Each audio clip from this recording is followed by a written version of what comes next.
What's up guys, my name's Brandon and I've been using the iPhone 11 consistently ever since it was released back in 2019, and now that it's the oldest iPhone currently sold by Apple, I wanted to compare it to the latest and greatest phone they sell, the iPhone 13. So in this video, we're going to be doing an in-depth comparison to help make your decision much easier. Should you buy the iPhone 13 or save over $300 and go for the iPhone 11? And if you have the iPhone 11 right now, should you upgrade to the iPhone 13? Let's talk about it. So even though the iPhone 11 is the oldest iPhone you can buy new from Apple, if you showed it to a random person on the street and told them it was the iPhone 13, they probably wouldn't question you. Now, of course, if you keep up with every new iPhone and pay close attention to detail, you would know that this is not the iPhone 13 because of the rounded edges, the bigger notch on the front, and the vertical stacking camera setup. And if you turned both phones on, you would see that you have an LCD display on the iPhone 11 versus an OLED display on the iPhone 13. So the point is, the iPhone 11 is just 2 years old, and in my opinion, it is the best value iPhone out there right now. And while that sounds great for some of you, for others, you might just want to cough up the extra $300 to prevent future regret. And you'll understand what I mean by the end of this video. So the iPhone 11 now costs $499 for 64 gigabytes, while the 13 costs $829 for 128 gigabytes. Now you can also get the 128 gigabyte iPhone 11 for $549, so still a nearly $300 difference with the same amount of storage on each. Now the 13 does come in 5 colors, while the 11 comes in 6 colors. And I personally like the color selection of the iPhone 11 the best, especially this purple color and the pure white shade that they used for the iPhone 11s, but of course that will come down to personal preference. And I did just mention the design briefly, but the main external difference between these two is the overall shape. And you have to hold both of them really side by side, or at least have experience with both of them to really understand the difference in the shape. We have rounded off corners on the iPhone 11 compared to the flat edge design of the iPhone 13. And also if you take a look at the side button, it is a little bit larger on the iPhone 13, and it also goes down on the body a little bit more compared to the iPhone 11. Now because of those curved edges, we do also have a taller and wider phone just in general. We have the same 6.1 inch display, but the phone's blueprint is just bigger on the iPhone 11 because it is wider and taller. Now it is also lighter than the iPhone 13. The iPhone 13 is about 20 grams heavier than the iPhone 11, and we do also get the 20% smaller notch in width, but you can still see it is a little bit taller on the 13 than the notch was on the iPhone 11. However, I would not focus on that notch pretty much at all. I mean, it makes zero difference when using the phone on a day-to-day basis, and after about a week or a month of using it, you probably won't even notice it at all. Both phones have a glass front and back with aluminum edges, but when you flip them over to the back, you can see that both have a dual camera setup, but the iPhone 13 has much bigger lenses, and they are also aligned diagonal compared to the vertical setup on the iPhone 11. There is also a slight difference in durability. So the iPhone 13 has what Apple calls the ceramic shield on the front glass, which offers up to 4 times better drop resistance compared to the front glass of the iPhone 11. So the screen is not going to crack as easily, which is a plus, but it is also IP68 rated for 6 meters underwater for up to 30 minutes compared to 2 meters on the iPhone 11. So you will have a slightly more durable device with the iPhone 13, but if you rock a screen protector, especially one of these glass screen protectors, and you don't go near water very often, this is not going to be a very big deal to you. Now, right once you turn these two phones on, you are going to notice a pretty big difference in the display, and that's because the iPhone 13 has an OLED display compared to the LCD display on the iPhone 11. Both phones have the same 6.1 inch display size, but the iPhone 11 has a 1792 by 828 resolution at 326 ppi with a 1400:1 contrast ratio, while the iPhone 13 has a 2532 by 1170 resolution at 460 ppi with a 2,000,000:1 contrast ratio. So the iPhone 13 is also brighter with a max brightness of 800 nits compared to 625 on the iPhone 11. So yes, there is going to be a pretty noticeable difference, and that's really a big chunk of that $300 price difference is in that display. But if you've never used an OLED device before, like if you're coming from, if you're looking to upgrade from like an iPhone 7, iPhone 8, or even iPhone 10R, the Liquid Retina display on the iPhone 11 looks perfectly fine. It's really one of the best LCD displays on the market, maybe even the best one on the market, period. So it's not like quality is going to be bad or anything. There's just always a big jump when you go LCD to OLED for any manufacturer, and especially like on TVs, pretty much anything, you're going to see a big difference when you go LCD to OLED. But once again, your movies, your videos, your TV shows, whatever you want to watch is going to look better due to that OLED display. You're going to notice text being sharper, like when you're browsing on social media or in Safari, your text is going to be a lot sharper and more easy to read. The blacks are going to look much darker, especially in lower light environments, and you'll be able to view HDR video in its full quality due to that OLED display. And as for the speaker quality, the iPhone 13 is a little bit louder. I don't usually play music or videos very loud on the external speakers because I usually have AirPods in, but the times I have done it, I have noticed the iPhone 13 is louder. It's not going to make a massive difference, but if you set them side by side and put a meter up to them, you will see that the iPhone 13 has louder external speakers. All right, so now we need to talk about the camera on these two phones because the iPhone 11 had an excellent camera when it was released, but now Apple has outdone themselves and the iPhone 13 camera is absolutely insane. The photos and especially the videos that it produces are simply stunning. And speaking of photos and videos, today's sponsor, Canva, is going to help you make those photos and videos look even better. So we know that Canva is the world's leading design platform and it works great on desktop, but honestly, I think their free app is even more useful and time efficient. So I use it to color grade and edit photos quickly like this one, and most of the time it's even faster than Photoshop to achieve practically the same result. So I use it all the time for that, or sometimes I'll use it to quickly remove the background from an image. You can add all types of different effects, you can animate the photo, and you can even quickly make mock-ups from their big selection of pre-made templates. And of course, one of my favorite features of Canva overall is using it to create engaging Instagram stories. And actually, if you go to my Instagram right now, you will see this story that I created using Canva, all within like 10 minutes maybe from using the app. I tried out a lot of different things, so you can make them really quick and they look awesome on Instagram. They really pop. And even if you are not a creator, Canva is a really great platform to create things like invoices, media kits, resumes, pretty much anything that you would use in a professional setting you can create on Canva, and it's probably going to look a lot better than something you would come up with from scratch. And that's my favorite thing about Canva. You never have to worry about coming up with anything from scratch because there are just so many pre-made templates that you can modify.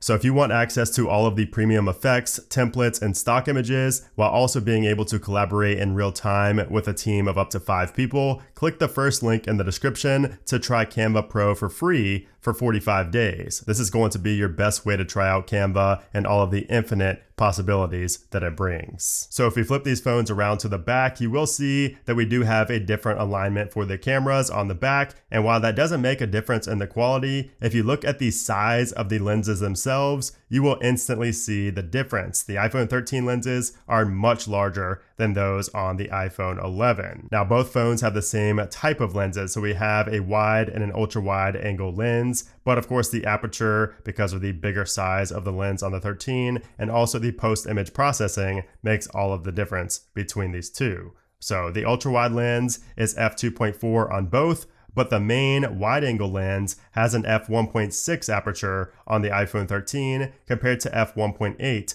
on the iPhone 11. So that means that the 13 is going to perform better in low light without even taking into account the software improvements based on the chipset inside. So both phones have night mode, deep fusion, portrait mode, some form of image stabilization, and the same 2x optical and 5x digital zoom levels. But as far as Smart HDR, which is Apple's post-image processing, the iPhone 11 has Smart HDR2, the second generation, while the iPhone 13 has the fourth generation of Smart HDR, Smart HDR4. And while it might not seem like much of a difference, it is. Apple has come a very long way in 2 years, and that A15 Bionic chip helps with that. So the colors and the dynamic range will be noticeably better on the iPhone 13, really in any environment, but it really excels in mid and especially low light situations. The photos it produces are just simply incredible, and even the iPhone 11 Pro Max would not be able to compete with the iPhone 13, let alone the regular iPhone 11. We also get photographic styles for the iPhone 13 exclusively, so this is a cool feature that pretty much puts like Instagram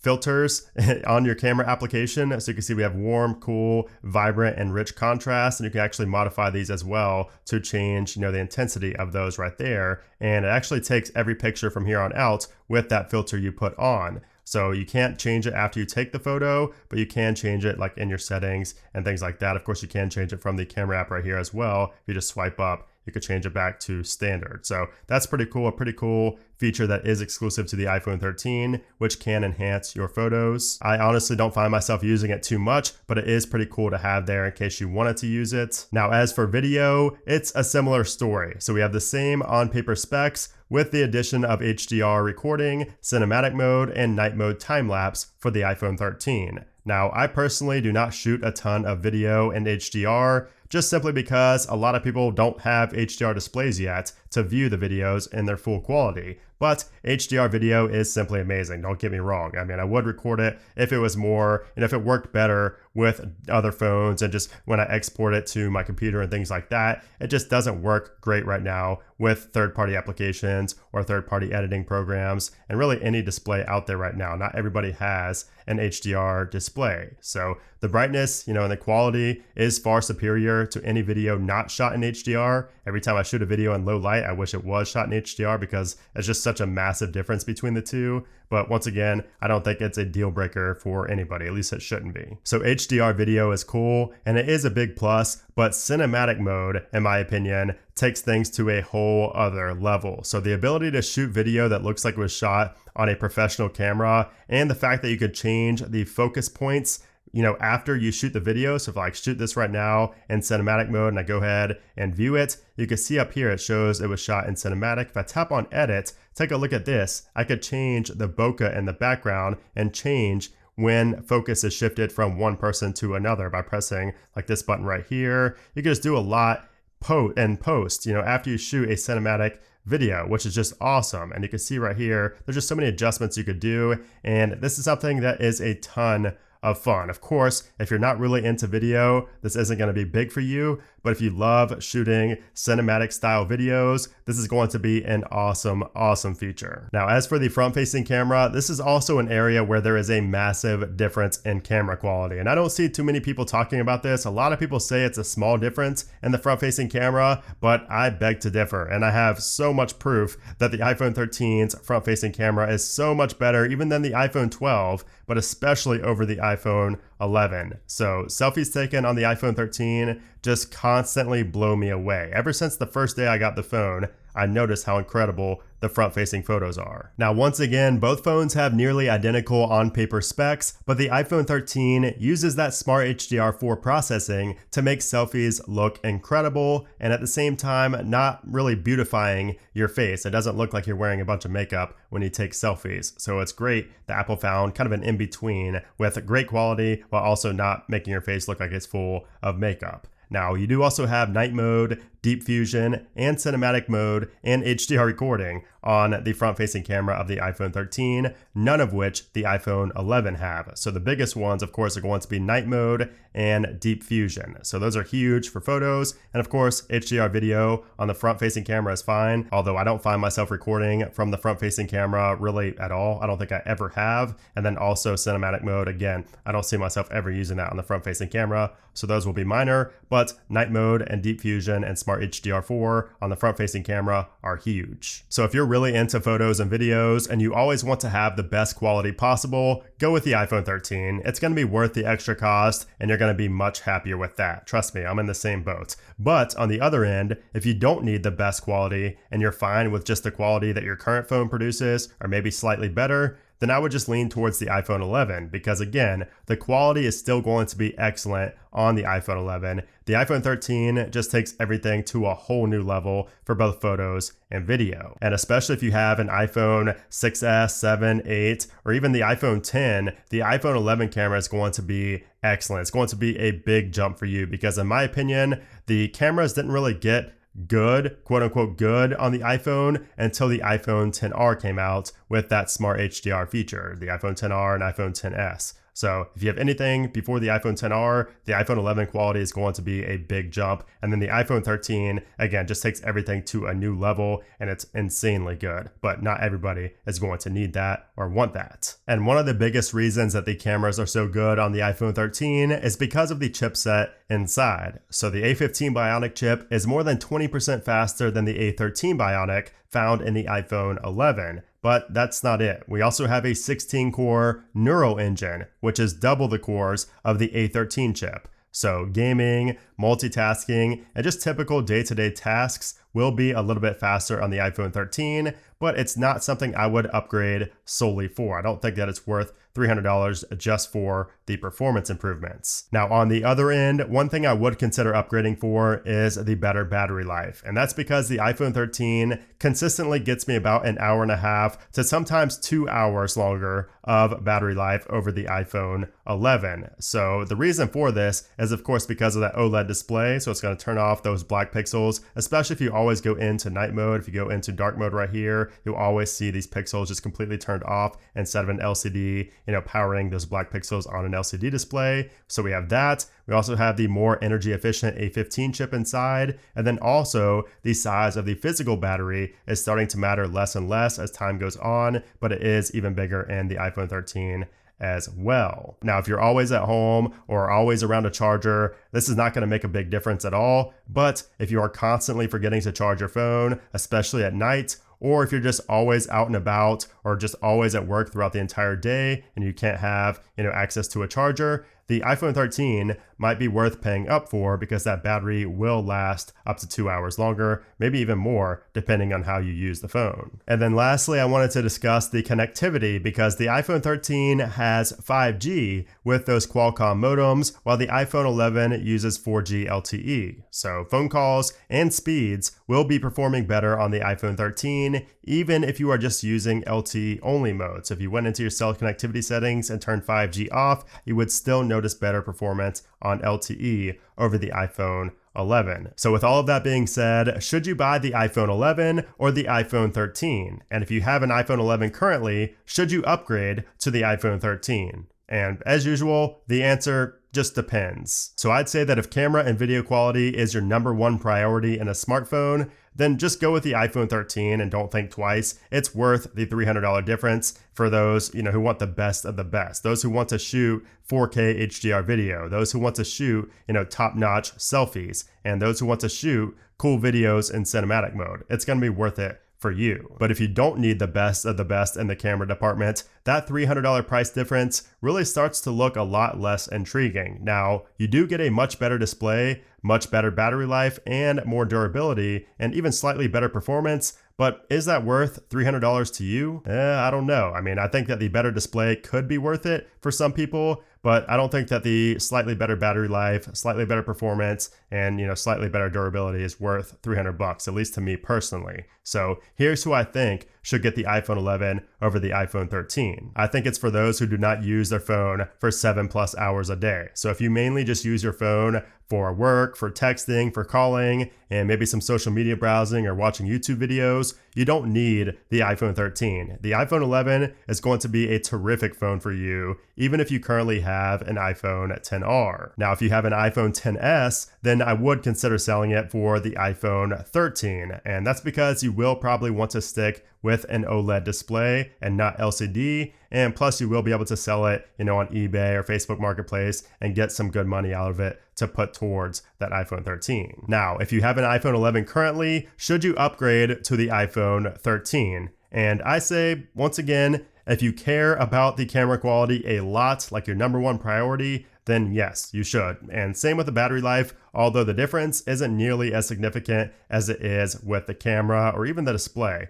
So I'd say that, camera quality number one, display number two in terms of importance to you. But the difference in performance, connectivity, durability, and just overall software experience is very, very minor. So I think you're much better off waiting to see what Apple does with the iPhone 14, because they could even bring that 120 Hz refresh rate to the base model. So we don't know about that yet, but that would be huge and a much more worthy upgrade for a similar price difference. So just something to consider. Oh, and I should also mention the body. So a lot of people prefer the curved body style of the iPhone 11. It's also lighter and comes in more colors. So if you haven't picked up an iPhone 13 to see how you like it, that boxy feel in your hand, go to your local Apple store or Best Buy and hold one to see which one you prefer, because they feel totally different in the hand. But anyways, guys, there you have it. That is my comparison of the iPhone 11 to the iPhone 13 after over 2 months of usage on the iPhone 13 and over 2 years of usage on the iPhone 11. So I hope you guys enjoyed this video. I hope this helped you make a better purchasing decision. If it did, or if you have more questions that you would like me to answer, leave them down in a comment below. But if you did enjoy this video, I would appreciate if you give it a thumbs up. And of course, make sure to subscribe for a lot more iPhone comparisons. But anyways, guys, thanks again for watching. Thanks again to Canva for sponsoring this video, and I will see you very soon.